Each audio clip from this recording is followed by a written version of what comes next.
Gero ger nyangini dal Muhammadu Rasulullah Abdallah Baiba Mustafa Amina Yayam Khairul Anbiya Luwai Japna be Waja Allah kul fanna بنا بها في الحب الله منها تجاوز ويانا في برزخ ما قبل كله وزرا ومن كرب العقاب في النجي الله لا تقبلها بما ليس بقادرة ولا تقير جاها فيك إلى الله واسقنا معها من ماء كوثر خلقي الله كمن وينزل من يخشاك يا الله محمد مسكين أخيار فجرت مثل جملة الأقران حويت ما هواه سابقون وجاءني قوم مرافقون مدحته وخادد أغنينا الخائد الخر المحجلين محمد مكرم ذو حرمة محترم داومته فمن خرج أخراني فجرت محفوظا مع الجيران سبحان ربك رب العزة عما يصفون وسلام على المرسلين والحمد لله رب العالمين بسم الله الرحمن الرحيم محمد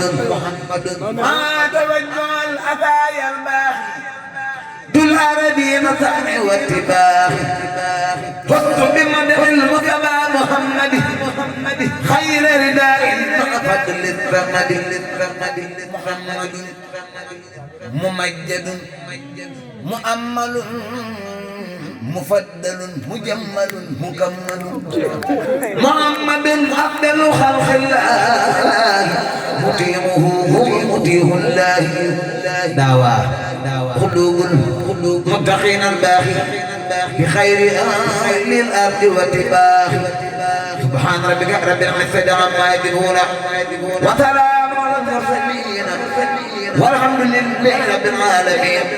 بسم الله الرحمن الرحيم فائدة نافمها كاتبها من كلام سيدي عمر بن الخطاب رضي الله تعالى عنه وعن جميع الصحابة رضي الله تعالى عنه وهو قوله مخاطبا يا شيخ شأني إن وقيت شرا هكذا بالإله من أبى الشيطان من كل شر وقد باقي الله وزلي الجسم حشره بارقني في القلب لا تبلي الدهر يا الله وكل شيء عزيزين ما دمم جيني ودرت وحيدا سمي الله لا تنمن معي ما خبير أبيوني بلغ فيا كل ما أخساه يا الله من كل شر وقد باقي الله وزلي الجسم حشره بارقني في القلب لا تبلي الدهر يا الله